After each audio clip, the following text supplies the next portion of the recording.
ఈ అమ్మాయి డాన్స్ చూశారు కదా, బాగుంది కదా. అసలు ఈ అమ్మాయి ఆడపిల్ల కాదు. ఏం మాట్లాడుతున్నావురా, నరాలు కట్ అయిపోయింది. మీరేం షాక్ అవ్వకండి, జస్ట్ జోక్ చేశాను.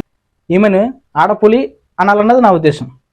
ఎందుకంటే ఈమె మూమెంట్స్ చూసారా, ఈవెన్ అబ్బాయిలకి సైతం ఛాలెంజ్ చేసే విధంగా ఉంటాయి. అసలు ఎముకలు ఉన్నాయో లేదో అనిపిస్తుంది, అంత బాగా చేస్తుంది. ఈమె కొన్ని సాంగ్స్లో ఎక్స్ప్రెషన్స్ పెడుతుంది, పీక్ లెవెల్స్లో ఉంటాయి.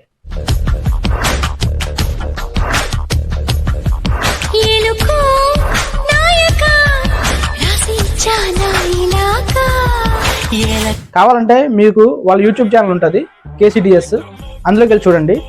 ఆమె చేసే ప్రతి మూమెంట్, ప్రతి సాంగ్ చాలా బాగుంటుంది, మంచి ఎక్స్ప్రెషన్స్ ఇస్తుంది. నాకైతే ఈ అమ్మాయి డాన్స్ చాలా నచ్చుతుంది. మీకు కనుక నచ్చినట్లయితే ఒక లైక్ కొట్టండి, మీ అభిప్రాయాన్ని కామెంట్ రూపంలో తెలియజేయండి. జై హింద్.